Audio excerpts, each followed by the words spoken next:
podcast is part of the Sports Social Podcast Network.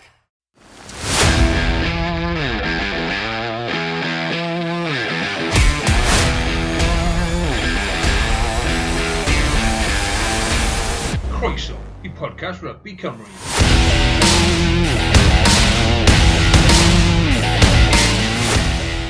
Helo a chroeso I bodlediad ddiweddara podlediad Rugby Cymru. Dydi Carwyn Harris a Iestyn Thomas fel yr arfer. Iestyn, siwr i ti?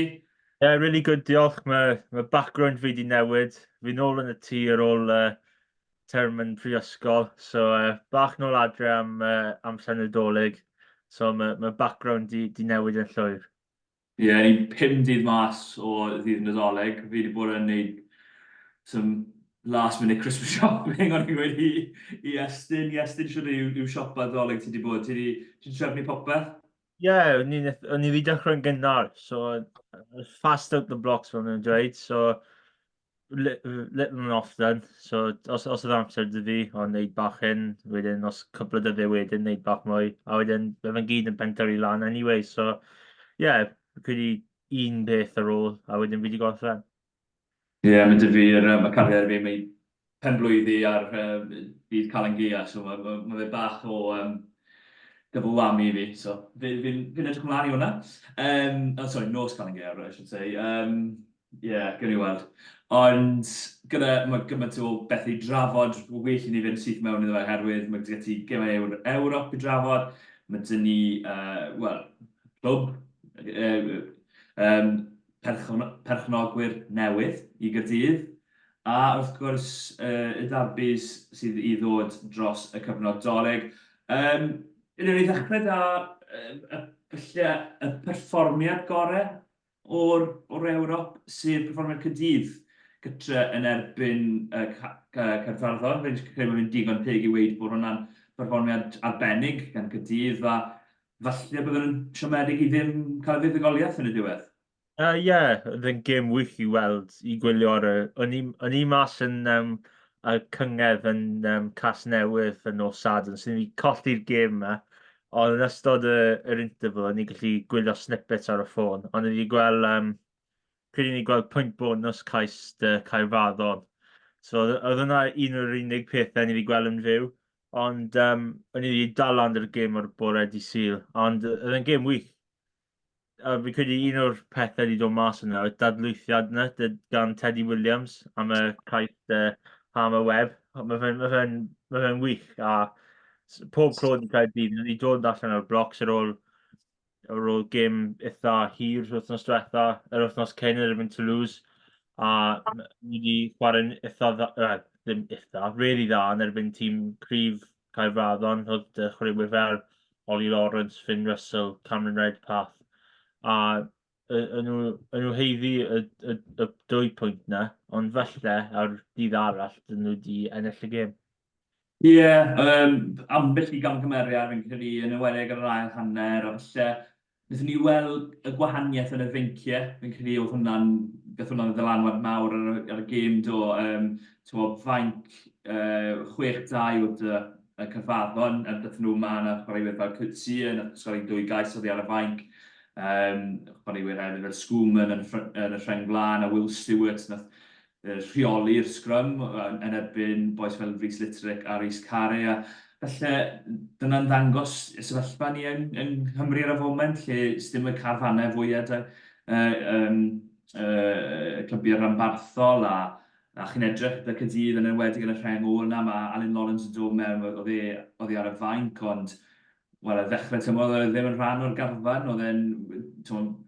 os mae pawb nôl, falle mae fe rhywle o gwmpas 8-9 dewis, ond mae gymaint o anafiannau y Caerdydd ar y foment, bod yn anodd iddyn nhw yn y rhengol yn enwedig. Felly, bach yn siomedig, fi'n credu ardaloedd eraill oedd bach o broblem oedd yr exit, rhan nhw'n gwneud yn Saesneg, oedd hi ar yr ail ddechrau, oedd Caerdydd yn ei llawer o gamgymeriadau yn hwnny, nath roi sylfaen I Gaerfaddon, yn enwedig yn 2020 y Caerdydd.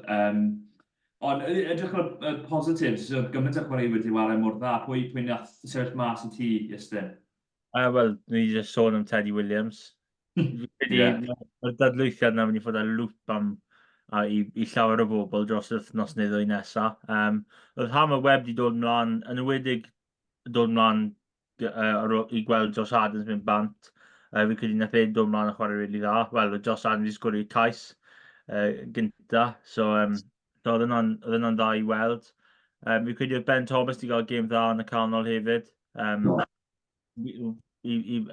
Fod falle gêm gorau fe dy Caerdydd dros y tymor i fod yn onest. So, chwaraewyr wedi cael perfformiadau rili dda dy Caerdydd ar nos Sadwrn.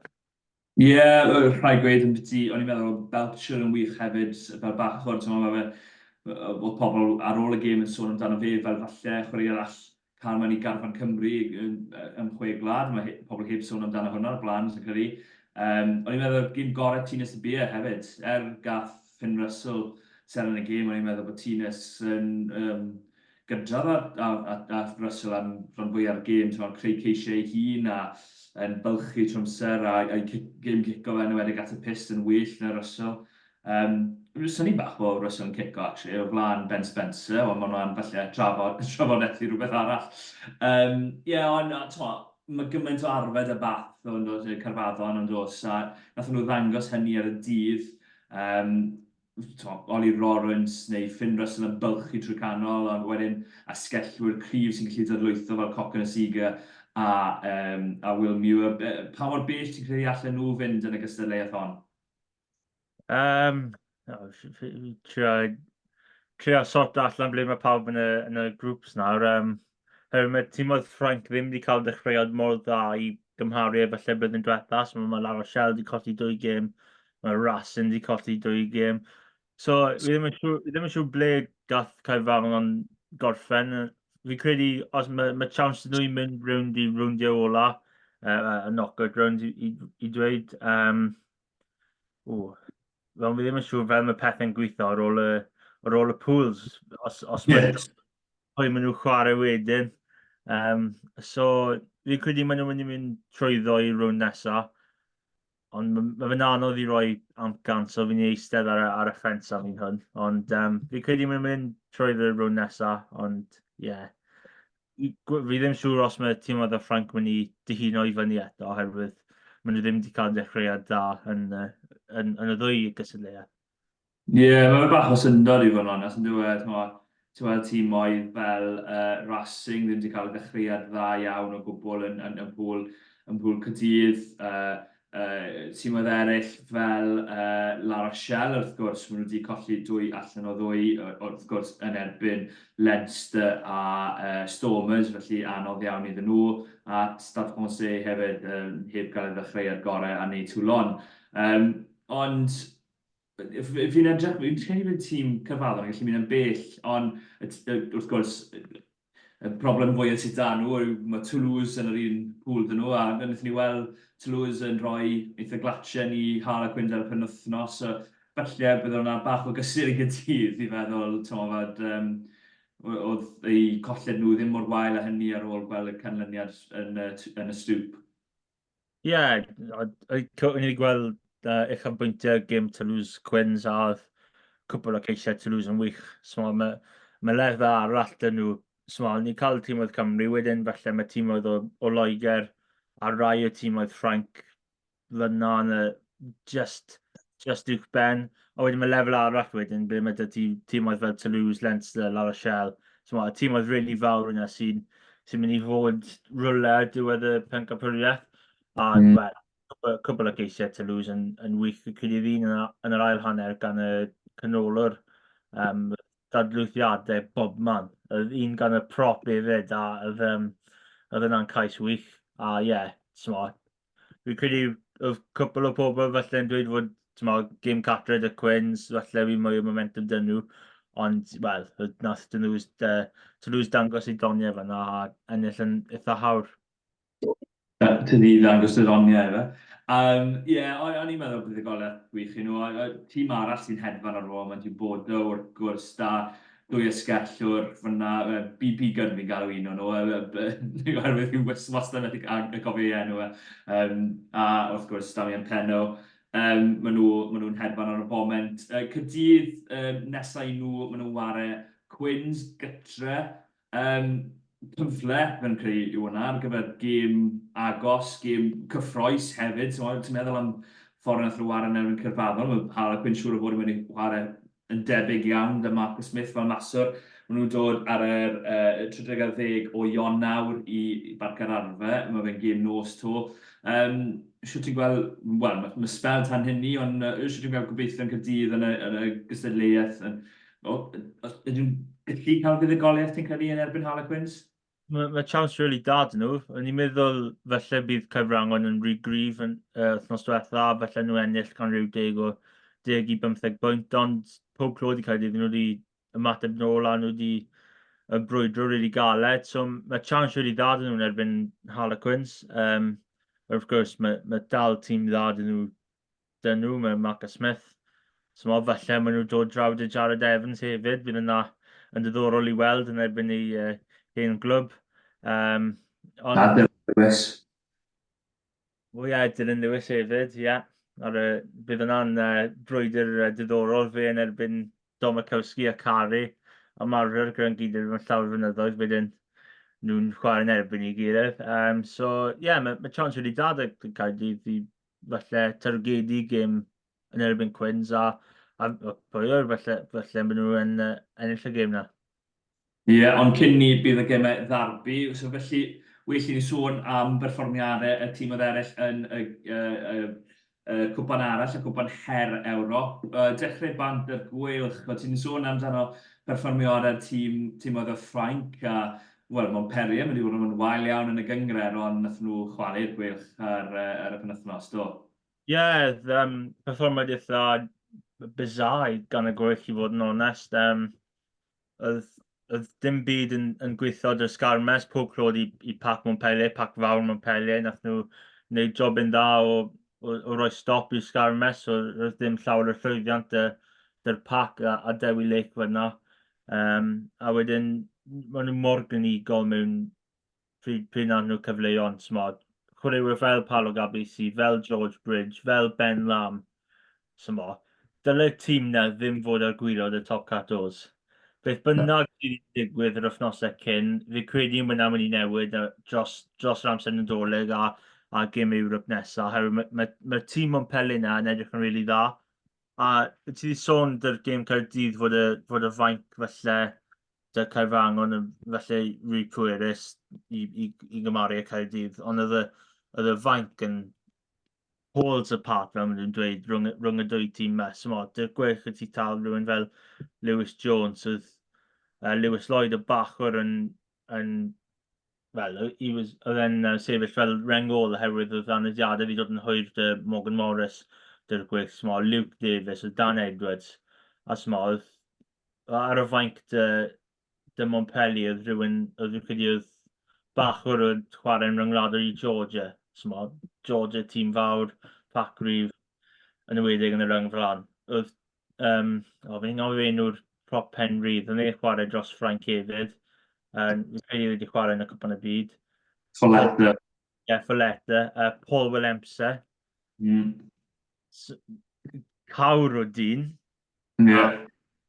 A wedyn mae Cobus Reinach yn just cael ei his feet are up for the first half, wedyn ar ôl 45 munud mae'n dod mlaen, so yn meddwl wel. So mae Leo Colli, mae'n chwaraewyr dda, fi'n credu wedi bod yn agos i'r tîm Ffrainc fod DuPont na, wedyn, alright, yn dal ni drod mlaen na rhywun fel Cobus Reinach, a mae lefelau nawr rhwng y dwy dîm yn huge, a fi'n credu y diwedd y gêm wedi darllen fod budget Montpellier tua 3 faint o beth na cael y gwylch. So, oedd e'n wastad i mynd i fod yn anodd i tîm Toby Booth yn ywedig mas yn Ffrainc. A felly bydd y tîm Montpellier dy bach mwy o revenge ar ôl blwyddyn diwetha. A, wel, oedd Montpellier yn glinigol. Dyna beth mae gwylch eisiau dysgu erbyn y gêm nesaf, fod angen bach mwy gynigrwydd yn y 22. A ie, wel, Montpellier yn just rhy gryf. Ie, oedd e'n anodd iawn i'r gwylch, wrth gwrs. Nath nhw golli gymaint o chwaraewyr cyn kick-off.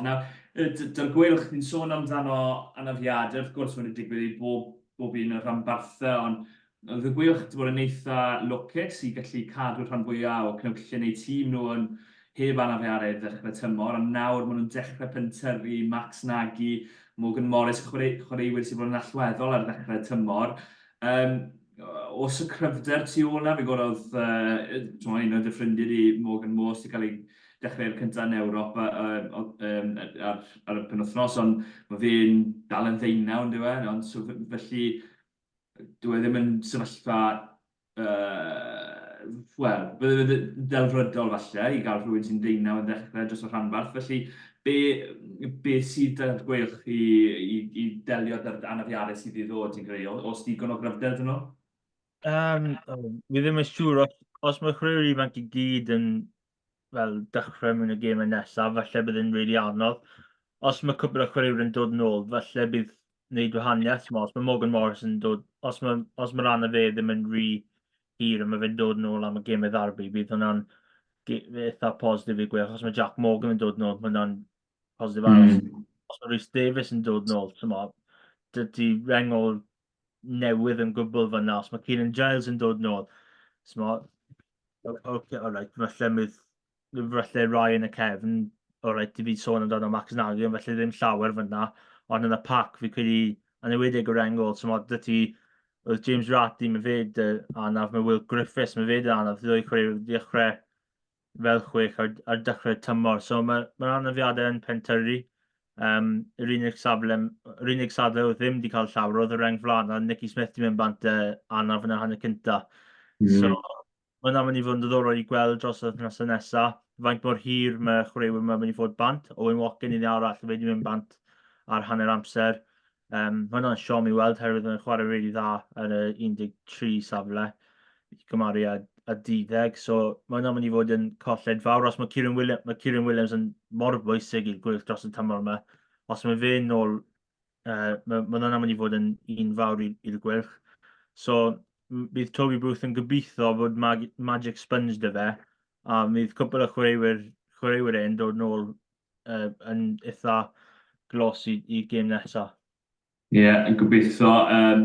Weithio ni sôn am dîm arall oedd mas yn Ffrainc hefyd, sef y dreigiau, oedd yn wario Stad Palwad.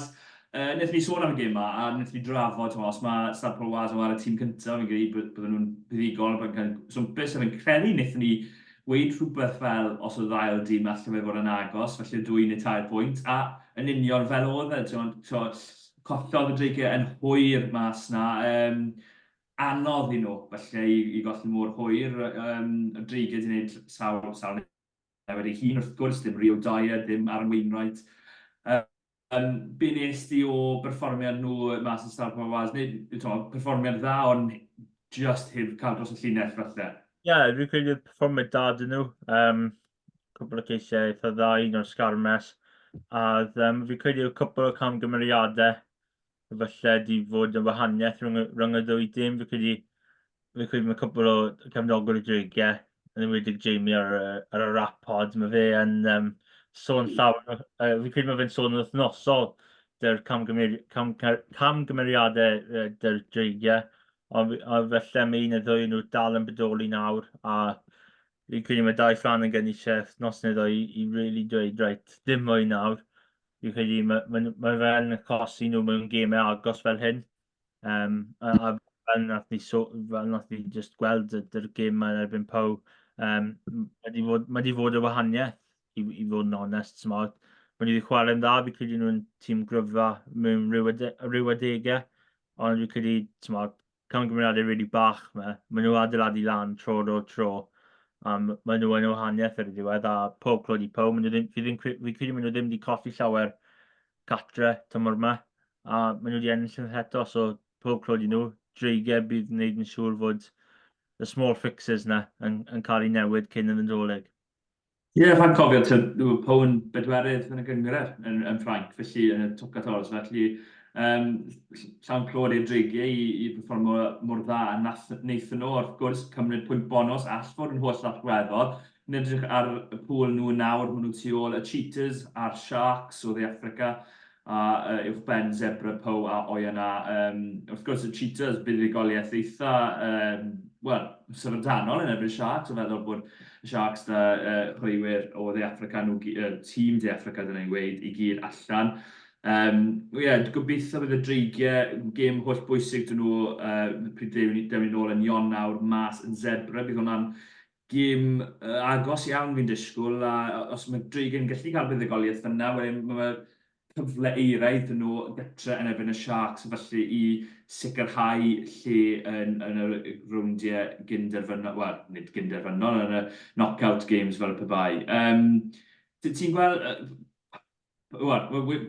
siarad ni felly am Scarlett yn gyntaf cyn mi ofyn y cwestiwn, ond yn mynd i ofyn, pa dîm o Gymru ti'n credu sy'n mynd i'r sefyllfa gorau o beithio cyrraedd y rowndiau knockout ar ôl y dwy gêm cyntaf.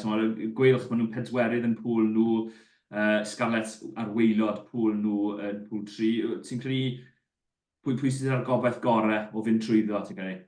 Fi credu mae'r gwerth y dreigiau, fi credu mynd i ddweud falle rhywun siawns o mynd trwyddo. Fi credu os mae gwerth yn bydd i Perpignan yn round 3 a mae Bennett yn bydd i Newcastle, fi credu mae hwnna'n fel done deal, mae hwnna wedi gorffen. A fi credu mae gwerth yn trwyddo. Os mae canlyniadau mynd yn dda, mae pwynt bonus nhw'n erbyn Perpignan, mae Perpignan ar gwylod y tabl ar y foment, so gobeithio bydd gwerth yn gallu troi lan a ennill y gêm na. Mae dreigiau y chance da, mynd allan i Zebra, cael fuddigoliaeth falle oedd i gatre, a adeiladu mwy momentum cyn y gêm fawr yn erbyn y Sharks wythnos nesaf fi'n credu. So gobeithio i ddwy tîm, os mae canlyniad sy'n gallu cael nhw mynd trwyddo o'r grŵp cyn y rownd ola, mae'n fel bach o stress-free fel rhyw ffordd o cael y gêm ola o'r grŵp, a wedyn, os maen nhw angen canlyniad i falle wneud y seeding bach mwy well yn y knockouts, wedyn mae chance nhw wedyn, os mae fe ddim, mae chance i falle orffwys i ddoi chwaraewyr maen nhw trwyddo o'r pŵl, a felly roi chance i chwaraewyr i roi mae'n fel, os mae Morgan Moss fel ni wedi sôn, a chwaraewyr fel yna. Wrth gwrs bydd yn anodd iawn i'r ddau dîm yn y gêm ola yn erbyn tîm o De Affrica. Wnaethon ni sôn bach fyna am Scarlett, maen nhw waelod pŵl nhw, y reswm yw hynny, nath nhw golli yn erbyn Black Lion o Georgia. Nath y ddoi o'n i gweud bod ni'n methu gweld hynny'n digwydd cyn y gêm, bod ni'n disgwyl buddigoliaeth cyffyrddus, eitha cyffyrddus i'r Scarlett, so nid hynny oedd yr achos. Perfformiad anhygoel i Black Lion wrth gwrs, a rhaid i ni rhoi clod iddyn nhw. Nid y tîm cyntaf o Georgia yn dod draw i curo tîm o Gymru wrth gwrs ar ôl blwyddyn diwetha. Ond i gyfnogwyr i'r Scarlett ydy hwnna fawr o gysur ydy, oherwydd bydden nhw wedi syni i golli gytre yn erbyn Black Lion. Fi'n credu tîm sydd, dim ond 4 blynedd, mae'n bodoli, bod nhw gymaint o chwaraewyr rhyngwladol, oedd gymaint o chwaraewyr rhyngwladol by'r Scarlett fyd, felly anodd iawn fi'n credu y golled hynny. Be nes di o'r canlyniad yna, Iestyn? Siom fawr i'r Scarlett. O'n i'n meddwl, fel yna wedi sgori cais cyntaf yn y gan ffit, o'n i'n meddwl, mae bach mewn momentum. Fi'n credu bydd y Black Lion yn falle mateb nôl, ond fi'n credu bydd y Scarlett fi gryf. Wedyn, nath nhw just switcho bant. Fi'n credu they turned the lights off, and fi'n credu dyna digon. Nhw just ddim moyn chwarae ar ôl y 5 munud cynta. 75 munud o ddim sgori bwynt. Fyna ddim yn dda i dweud pil, a fi'n credu fi ddim moyn rhoi bai ar dweud pil, ond falle bydd y chwaraewyr falle angen cymryd tyn bach mwy o gyfrifoldeb mewn rhyw ffordd, oherwydd rai o cymgymeriadau gan rai, yn enwedig yn yr ail hanner, yn nhw just ddim lan i lefel proffesiynol i fod yn onest. A pob clod i Black Lions, i'n meddwl, fod falle cwbl o cymgymeriadau yn yr hanner cynta, ni'n meddwl, mae cais mynd yn dy'r Black Lions, i'n meddwl, falle bydd y Scarlett, falle dyn o lan yn yr ail hanner, a felly chwarae mwy well na'r hanner cynta, a nhw jyst ddim. A ma problem fawr dy'r pac. Mae pawb yn anafiadau. Wrth gwrs, mae Scarlett i colli Samson Lee, mae fe jyst i ymddeol o'r gêm. Ond mae'r pac yna dal yn broblem. Mae cwbl o really chwaraewyr dad yn nhw, sy'n fe ffite. Wel, rhywun, mae Ryan Elias, ni wedi gweld bach o broblem dy fe dros y gemau diwetha. Mae fe'n just hollol diddorol, hefyd mae rhywun fel Johan Lloyd, rhywun fel Johnny Williams, nhw ddim gallu cael unrhyw beth os mae pac yn mynd nôl fel yna. Yn ymwneud gan tîm sydd y pac mawr o Georgia. So, bydd yn diddorol beth yw'r gemau nesaf dy Scarlett. Fi credu rhywbeth mae cyfnogwyr Scarlett eisiau gweld yw, wel, y gêm nesaf nhw yn erbyn tîm sydd ddim wedi ennill yn Llanelli ers 2015. So mae chance really ddad yn nhw i falle, mae darbi, mae ffom yn allan o'r ffenest yn gyfan gwbl. So mae chance really ddad yn nhw i falle targedu ddwy darbi nesaf. A os maen nhw ennill nhw, maen nhw'n gallu rhoi y gêm Black Lions neu ffwrdd, mae neb yn ei siarad amdano y gêm na am weddill y bywyd. A bydd y ddwy gêm nesaf yn falle wneud newid i tymor. Bydd yn anodd iawn i'r Scarlett yn mynd ymlaen yn Ewrop wrth gwrs. Maen nhw'n teithio i Clemo, a wedyn mae Carwyn yn teithio i Barc y Scarlett ar y ddiwedd yn canol Ionawr. Nes i gyffwrdd y bach o newyddion fyna, dyna ni siarad yn fwy oherwydd ymddeoliad o rygbi gan Samson Lee.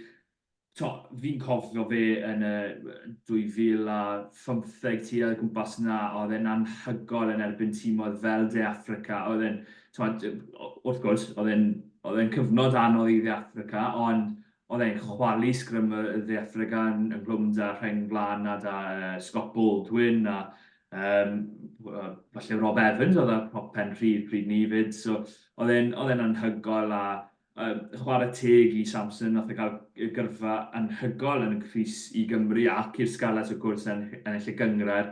Ond anafiadau wedi effeithio i gyrfa, lle wedi bod, fi'n cofio pryd nath Adam Jones ymddeol, pa yn disgwyl bydd Samson Lee, bydd prop pen tin am ryw 10 mlynedd, oedd e'n 11 neu rhywbeth fel na pryd ni. A pawb yn sôn am ei gefnder yn ffermio, ffordd oedd y siap ei gorff fel sgwar yn dod e.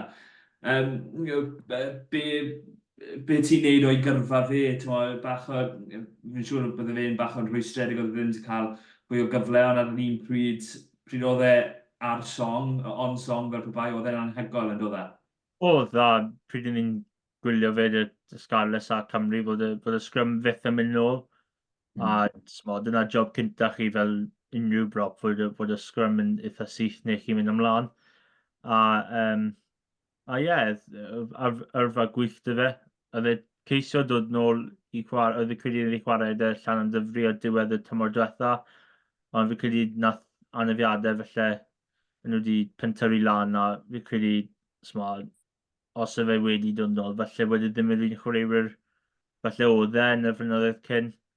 Ond prop wych i Gymru yn fel ti'n ati sôn pryd nath Adam Jones yn ddeol pwy oedd nesaf wedyn fel Samson i bron na i fod yn onest a'n neud job yn eitha really dda yn ymwneud yn y sgrym dros ei yrfa a bydd fi ddim yn dweud wasted potential ond felly gallu fe ennill llawer mwy o gapau os oedd anafiadau ddim wedi dod mor cyson a mor difrifol. Yn sicr, nath Thomas Francis dod mewn, oedd ddim wedi bod yn rhyw battle royale yn y ddoi nhw, ond yn ffordd gyda ni ddim weld hynny oherwydd anafiadau. Hefyd, wrth gwrs, mae'r ddoi o'n i bach yn rhy ifanc i gofio fe'n ware, ond farwolaeth Brian Price yn ei 80au fi'n credu. Fi methu sôn amdano fe yn bersonol, ond fi'n gallu gweud bod nes i drafod y llistad stepta fe amdano fe, a oedd e wastad yn sôn amdano Brian Price fel un o ar rhain gorau mae Cymru wedi cael. Oedd e'n grif nerthol a oedd e'n, fel pob ail rhain mae pryd ni yn mwynhau pethau dirgel hefyd, fi'n credu. A mae pawb yn sôn mor amdano fe fel person hefyd, ti'n gweld pobl fel hen newydd y dirwyr ac yn y blaen yn sôn amdano pa mor dda oedd e fel person yn ogystal â'i chwarae fe, felly, fi'n siŵr bod Iestyn yn gweud hefyd, byddwn ni'n dangos danfon ein cydymdeimladau ni at ei deulu fe a pawb sydd wedi cael ei effeithio gan ei farwolaeth. Iestyn, os yna'n gwybod bod ti'n gwybod ychwanegu unrhyw beth unrhyw straeon gan dy dad amdano fe, neu mae fe rhif ifanc i gofio? Na, fi ddim credu mae fe'n rif yn gofio, ond fi ddim wedi siarad y fe i fod yn onest, cyn y newyddion sydd wedi dod, so ddim chance i fi cael chat y fe i dweud beth y fe fel, so, ond mae fe'n newyddion trist i glywed a bob cydymdeimlad y pawb sydd wedi cael ei effeithio. Yn union.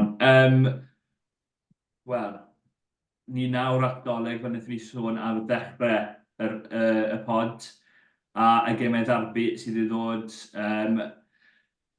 Mae fe'n dod ar gyfnod od, fi'n teimlo, mor belled oherwydd Scarlett wedi cael tymor anodd, mae fe'n amlwg.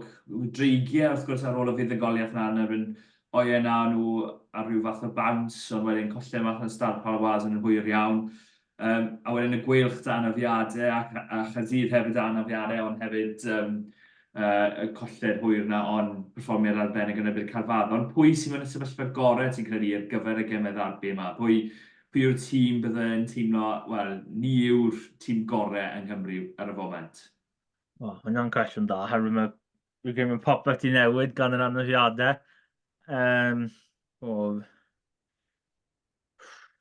Caerdydd fi'n credu just Caerdydd, hefyd y perfformiad y wythnos diwetha, a nawr mae newyddion bach o oil money, fel maen nhw wedi dweud, cwbl o pobl wedi dweud, ond fi'n credu Caerdydd ar y foment, falle y rhanbarth gryfa mewn i'r gêm yma.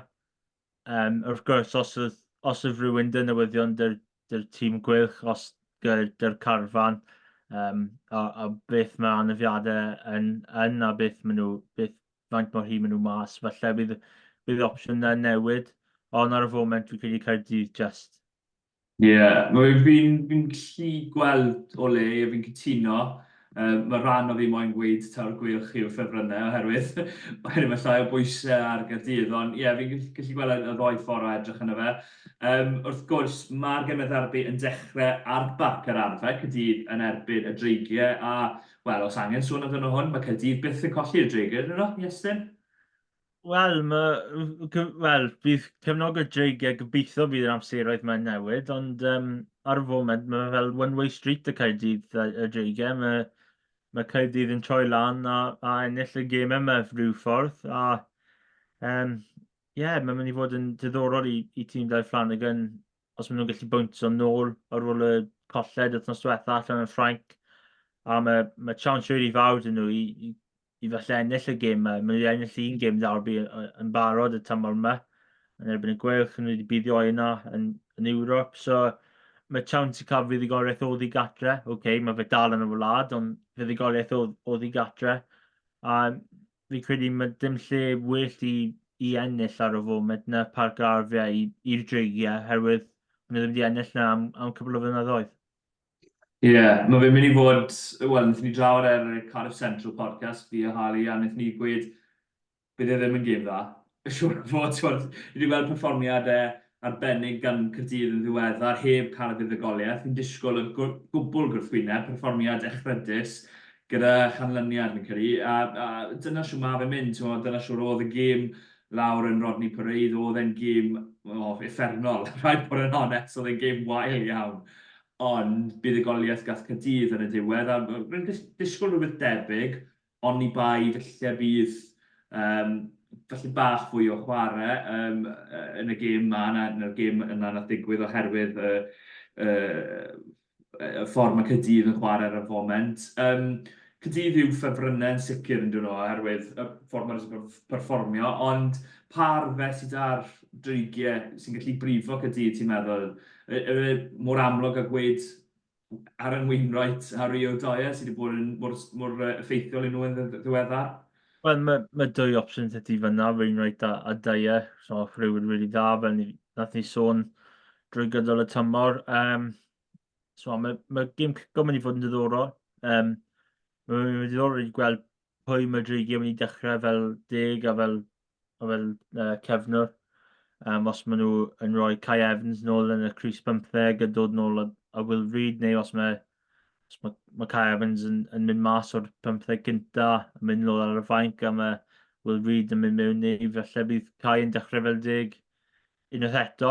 So bydd o'n mynd i fod yn diddorol os mae Kai Evans dy gêm cico yna, falle bydd yn achosi broblemau dy Caerdydd. A wedyn nhw'n fel Iestyn yn y pac, felly eisiau profi pwynt yn erbyn Liam Belcher ar ôl rhyw cwbl o bobl yn dweud falle bydd Belcher dy rhyw lle yn y chwe glad, ond ie, mae'n mynd i fod yn diddorol. Fi dal yn credu fod Caerdydd mynd i ennill. Fi credu bach mwy o momentum yn y pac dyn nhw. A bydd fi'n credu bydd nhw just fine.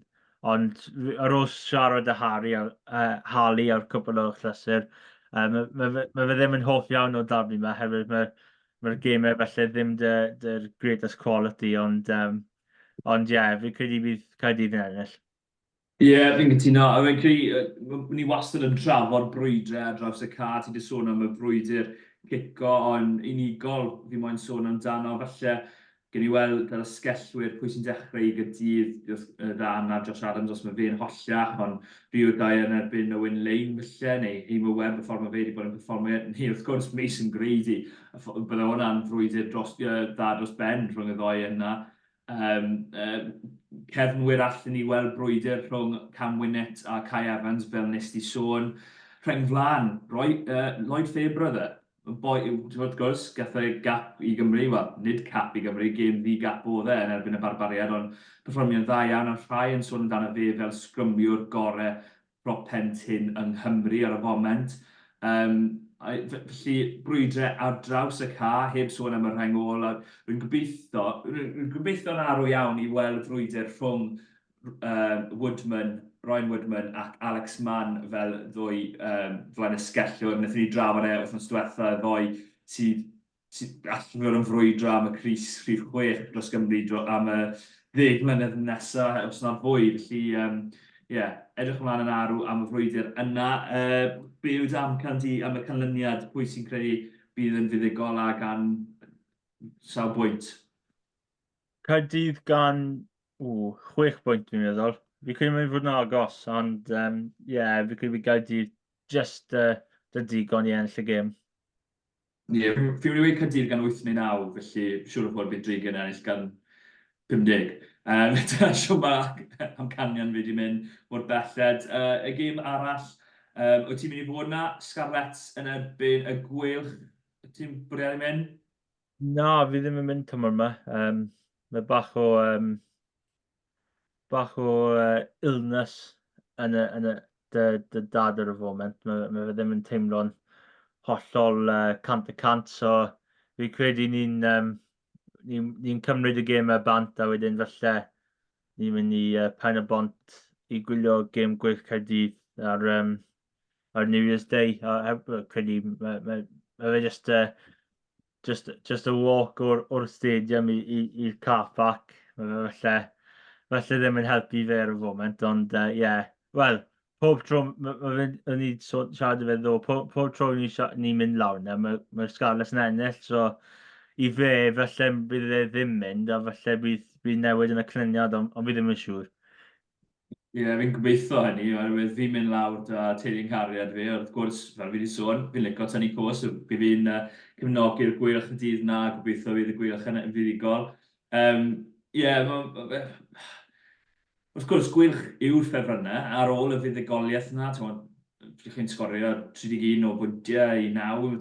Siwr o fod chi'n ffefrynnau yma am y gêm y ffordd arall a ffordd mae Scarlett yn bod yn ffefrynnau. Ond mae'r gêm yma fel arfer yn mynd i'r tîm catra, yn dyw e, mae hanes o hynny. Ond, fel nes i sôn, cryfder ar y foment y gwylch yw rheng flan, os mae Nicky Smith yn hollach, neu na, Gareth Thomas yn chwarae'n arbennig, Rhys Henry yn ogystal fel prop pen rhydd. A gwendid ar y foment, y Scarlett, yw'r 5 blaen. Siwt ti'n gweld y gêm ma'n fynd, bydd y llwyfan agosod siŵr o fod yn holl bwysig os mae'r Scarlett yn gallu cael unrhyw effaith ar y gêm. Mae rhaid yn nhw gwella yn yr adran yna yn erbyn cryfderau'r gwylch. Ie, bydd rhaid i Scarlett wneud yn siŵr fod y pac yn tyn a bydd ddim mynd nôl rhy gymaint. Herwydd os mae gwylch yn dechrau mynd ymlaen, fi'n credu maen nhw'n dangos weddill y gêm yn mynd ymlaen. Un o'r positives gwylch allan yn Montpellier oedd y scrum. Oedd Tom Both yn gwneud job yn rili dda ar prop pen rydd Montpellier. Fod gêm dadlwytho fe'n rili dda. Nath y prop pen rydd ddim wedi cael dydd dda yn erbyn Tom Both yn y scrum. So mae chance dy gwell ennill y flwyddyn yn y reng flan, ond fi credu tu ôl yna, dyna beth mae problemau. Dy'r gwych dan y fiadau, fel ni sôn, Rhys Davies, Will Griffiths, James Ratty, Jack Morgan, Justin Tiprick, mae fe dal mas hefyd. Smart. Dim byd yn erbyn rhywun fel Harry Deeves, rhywun fel Morgan Moss. Maen nhw dan y chwaraewyr ifanc, ond falle oedd hi gatre yn erbyn rivals chi fel y Scarlett, mae'n mynd i fod yn anodd. Fi'n siŵr bydd y ddwy chwaraewyr yna, they'll be bang up for it, fel maen nhw'n dweud. Ond ie, os mae'n gallu gael bach mwy o brofiad yn y rengol yn y weddill y pac yna, yn ymuno dy'r 5 flan, fydd falle mwy o platform dyn nhw yn wedig yn y pac. A wedyn, wel, mae fe'n dibynnu beth yw'r tywydd yn Llanelli. Bach o'r mixed bag, ond os mae'n dda, mae nhw'n gallu, mae Scarlett gallu redeg a falle ddysgoes, scrums a Llanellau. Ond os mae fe'n dydd bach yn wael, bach o glaw yn yr awyr, mae'r mantais yn newid. So, y tywydd a anafiadau'r gwyll, os maen nhw'n rhywbeth bydd ddim dy'r gwyll, falle bydd mwy momentum dy Scarlett. A mae'n gêm darbi, mae ffom mynd tu allan y ffenest, so nath ni seid yn gynharach. So mae chance dda i Scarlett, falle rhoi marker yn erbyn tîm oedd y gosan nhw. Ie, rhai o'r brwydrau o gwmpas y car, wrth gwrs, mynd i fod yn bwysig, o'n i wedi sôn fyna am y safleoedd gosod, boes fel Gareth Thomas yn erbyn, Harry O'Connor felly, prop pentyn, Scarlett, y ddau bachwr, ddim frwydr fwy na hynny, fi'n credu felly, Ryan Elias yn erbyn Dewi Lake, y ddoi nhw, cael eu problemau yn y lein, ond y ddau yn sgrymwyr arbennig o dda ac yn gweithio'n galed, heb y bel a gyda'r pêl. Yn enwedig o gwmpas y ca.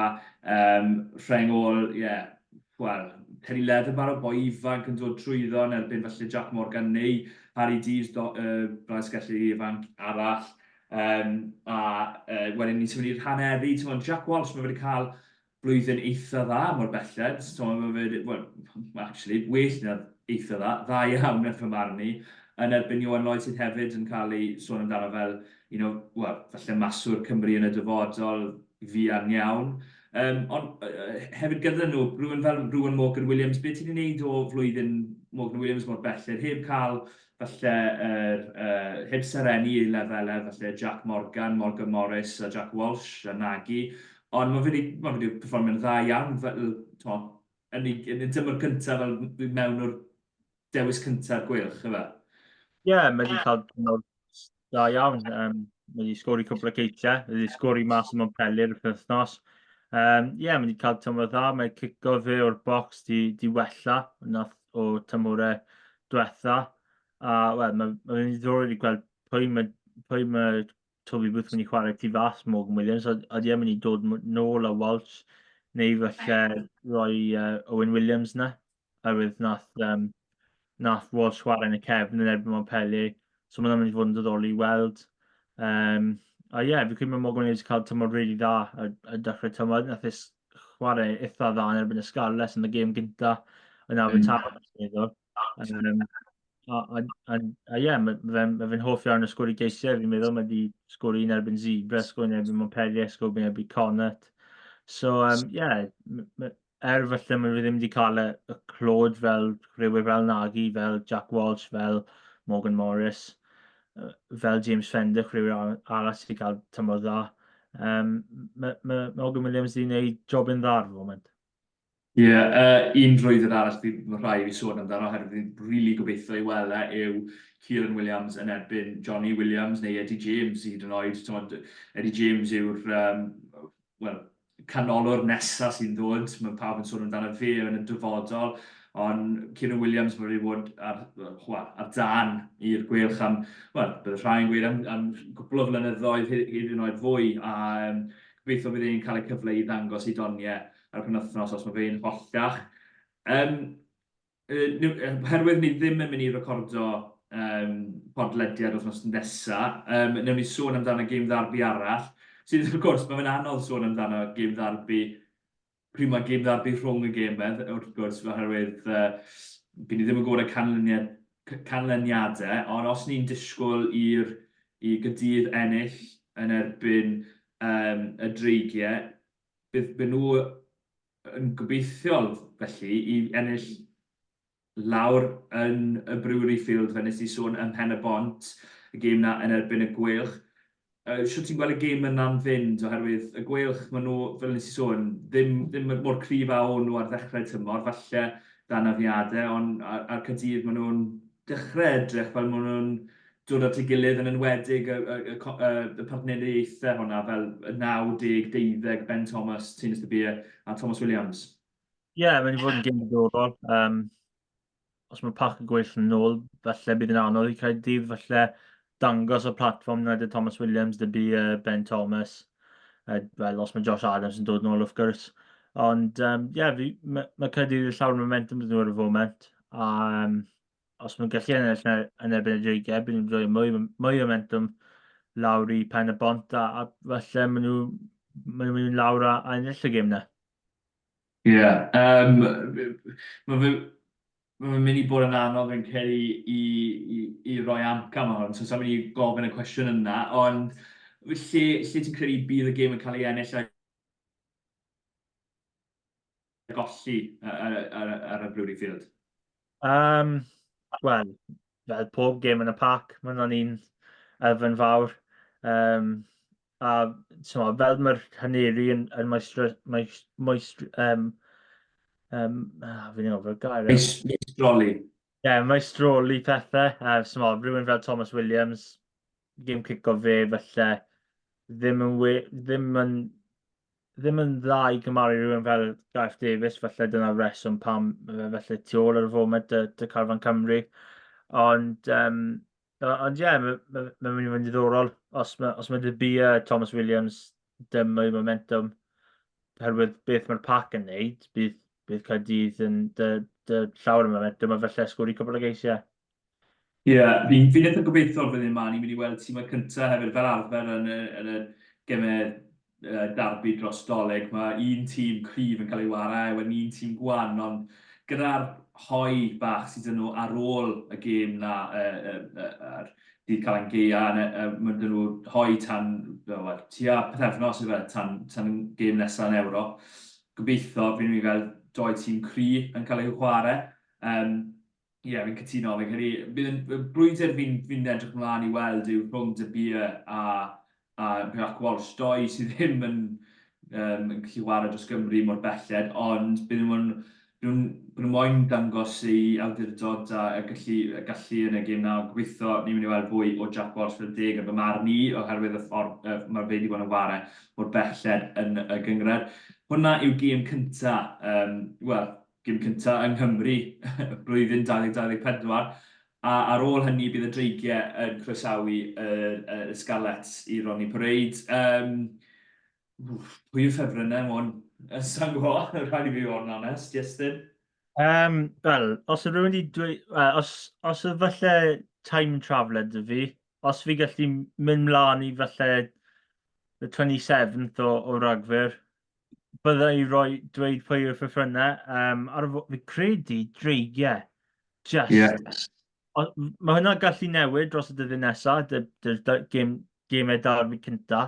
Ond fi credu dreigiau gatre, Rodney Pred, fi credu bydd chance wedi ddad nhw i ennill gêm ddarbi eto yn erbyn y Scarlet. Ie, fi'n credu fi'n mynd i gytuno.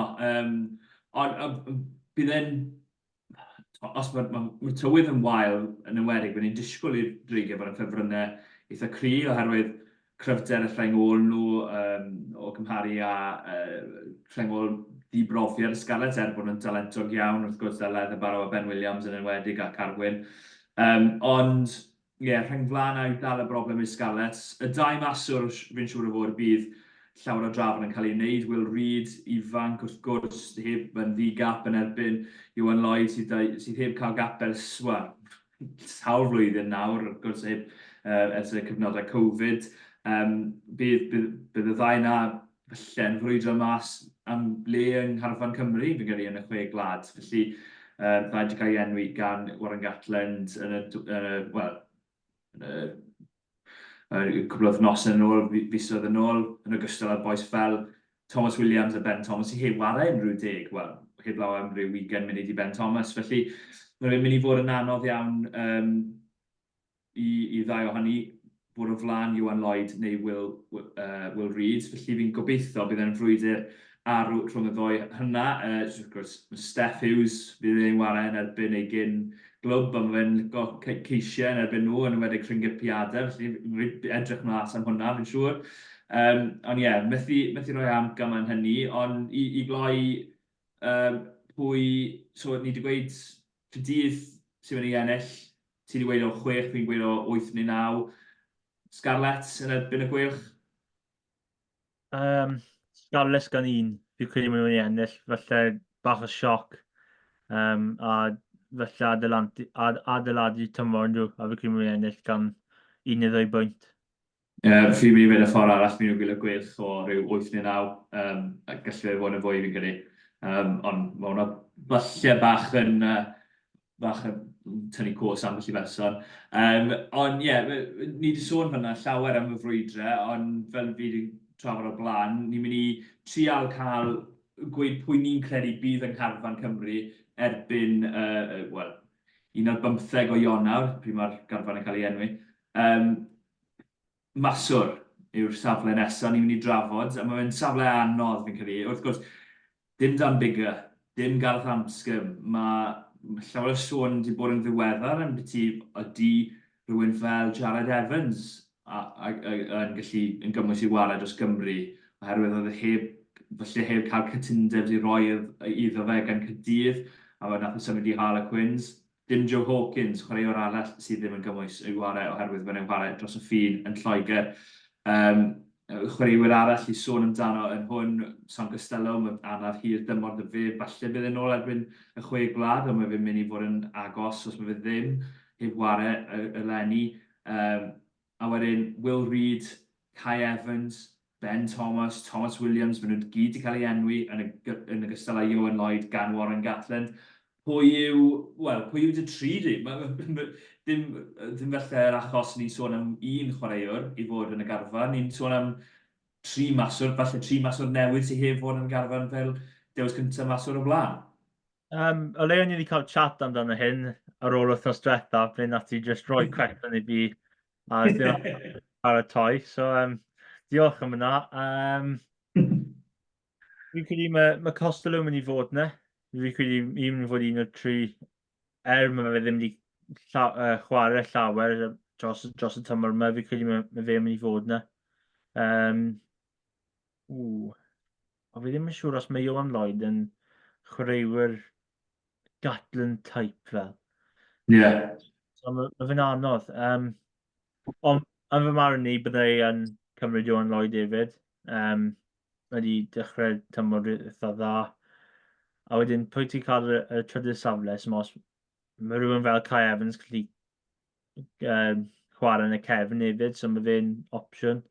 Ben Thomas gallu chwarae fel 10, so os mae Gatland eisiau rhywun yn y canol, so fi'n credu mae Thomas Williams yn ei fod yn beth bynnag. A wedyn mae dydi rhywun fel Owen Williams yn eitha tebyg i Ben Thomas, mae fe gallu chwarae 10 a 12. So fi'n meddwl Costello, Iwan Lloyd a Kai Evans just yn ei gym gico, mae fe gallu chwarae fel 15, a os mae falle fel half penny type role, mae fe jyst wneud y cico i falle roi Costello bach mwy o amser i fydd yn wneud pethau yn y gym. Ie, fi'n credu ni'n mynd i gytuno dy ti, a o'n i'n tynnu am hynny, oherwydd o'n i'n meddwl falle bydd ti'n mynd yn anhebig, ond y ddau cyntaf fi'n credu bod nhw'n specialist deg, pwy bynnag sy'n cael ei dewis, os falle bydd yn mynd am Owen Williams a'i brofiad ond sy'n credu bod Owen wedi cael y tymor gorau mor belled, yn enwedig yn ardal lle oedd e mor gryf y llynedd a'r flwyddyn cynt o'r tŷ. Mae fe ddim bod mor dda eleni o hynny yn cico at y pist. Fel nes i sôn, Sam Costello, y ffordd mae Gatlin yn sôn amdano fe, mae fe'n sôn amdano fe fel y maswr am ryw 5-6 mlynedd i ddod, os nad fwy. Felly, fi'n disgwyl bydd e'n rhan o'r garfan, falle'n ymuno'n hwyr danaf, ond bydd e'n rhan rhywbryd. Fi yn disgwyl bydd Kai Evans yn rhan o'r garfan hefyd, oherwydd ei gallu i wario fel cefnwr.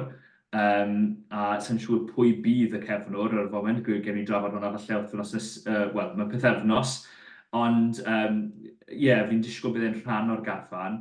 A wedyn ti'n sôn am pwy yw'r dewis arall. Will Reid, sa'n gweld ar y foment. Fi'n credu, mae'n anodd sôn am Will Reid oherwydd mae'n chwarae tu ôl pac sydd ddim wastad yn cael gorucharddiaeth. Iwan Lloyd, fi'n cytuno, sa'n credu bod e'n chwaraewr bydd y Gatland yn meddwl, fe yw'r boi i fi, ond ar yr un pryd mae fe'n warau'n dda iawn, yn ywedig yn gemau fel yn erbyn Cydydd, pryd mae'n cael y lle i warau. Felly fi'n mynd i weid ar un peth, y tri yna, ond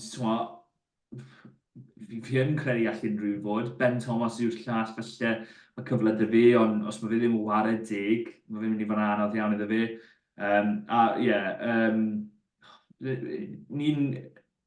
Os oedd rhywun falle fwy o brofiad oedd y warau'n dda, rhywun fel Priestland er enghraifft, os oedd ei dal yn wario i Gydydd yn rhoi mas gemau ac yn y blaen, falle byddwn ni'n gweud rhywun fel na, ond ar y foment sy'n gweld bod Owen Williams yn chwarae i safon ucha mae fe'n gallu chwarae i gallu bod yn rhan o'r garfan. Felly ar y foment fi'n gweud y tri maswr fe nes di sôn.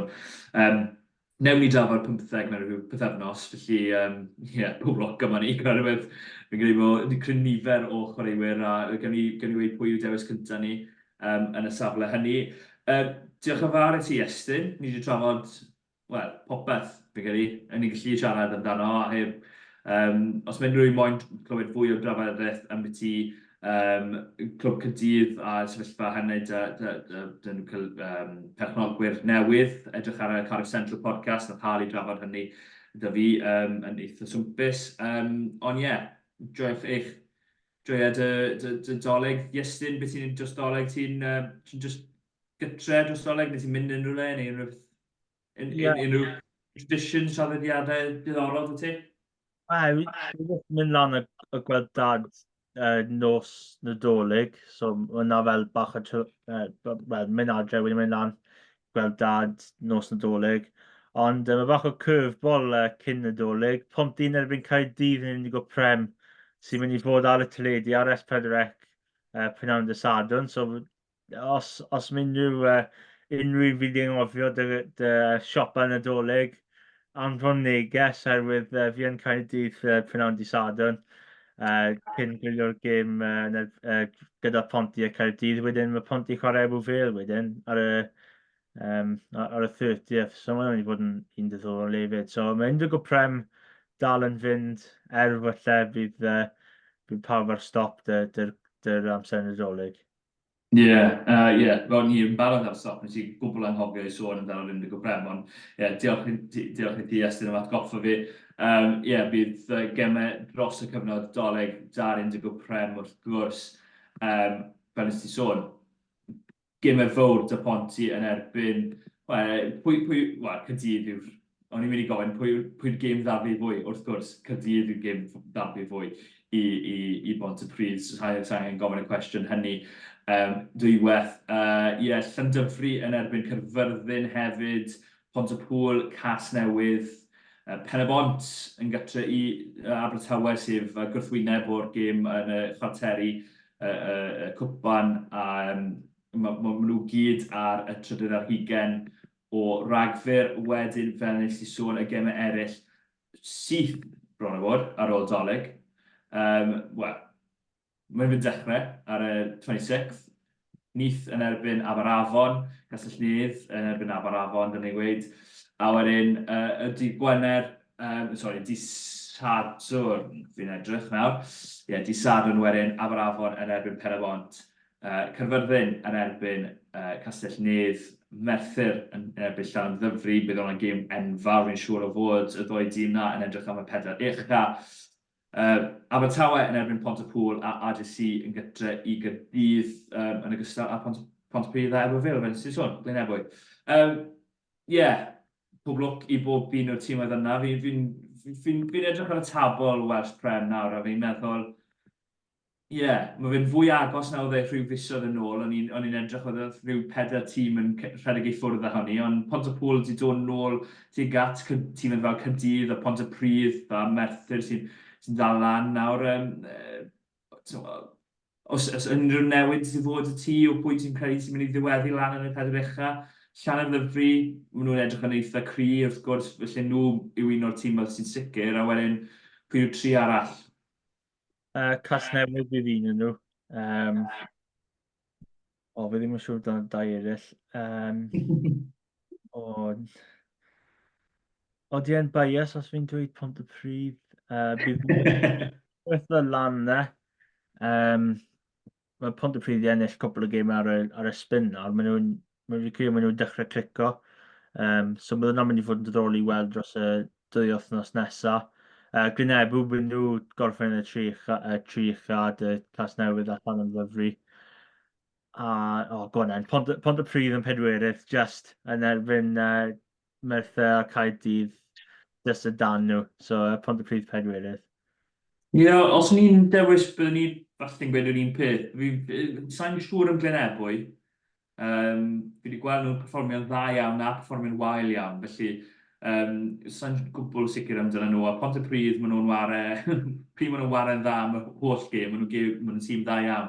Mae wedi gweld nhw'n ware haneri o gemau yn ddiweddar. Felly bydd yn agor, ni wedi enwi 4 tîm na, fi'n credu gall 8 neu 9 tîm gyrraedd y pedwar ucha, falle ddim, byddwn ni'n synnu os mae Aberafon a Pen-y-bont yn gyrraedd yna, ond maen nhw dal yn gallu. So pob lwc am y tîm dros y cyfnod Dolig. Fel fi'n sôn, dim pod o'r wythnos ysa. Ni'n mynd i cael hoi fach ei joio. Joiwch yr quizzes Dolig gan y rap. Maen nhw'n gyd dros gyfryngau gymdeithasol. Dilynwch ni ar gyfryngau gymdeithasol, dilyn ni ar YouTube ac yn y blaen, a gwrandewch ar Spotify neu ble bynnag chi'n clywed y podlediad, y pod Cymru. Nath nhw curo ni i roi pod ni mas o ddos yna, felly well i ni curo nhw wythnos yma. Ond o ran fi, diolch yn fawr, a joiwch eich Dolig, Iestyn, unrhyw beth am, ti'n mwyn gweud, unrhyw negeti o'n Dolig? Na, jyst gobeithio mae pawb yn bwyta yn dda, oherwydd dyna beth mae fi'n mynd i wneud. Fi ddim yn mynd i cymryd yn ysgafn dros yn y Dolig, fi'n meddwl. Just mwynhewch a, mwynhau'r rygbi hefyd dros Dolig. Bydd bynnag yn gwylio, os yn gwylio'r gemau cymunedol neu'r gemau rhanbarthol. So mwynhewch na, a fwynhau'n y Dolig. Dolig llawer pawb, a blwyddyn newydd dda hefyd.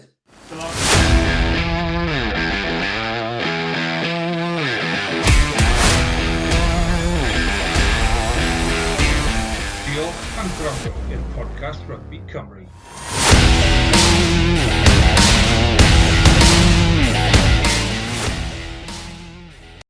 Sports Social Podcast Network.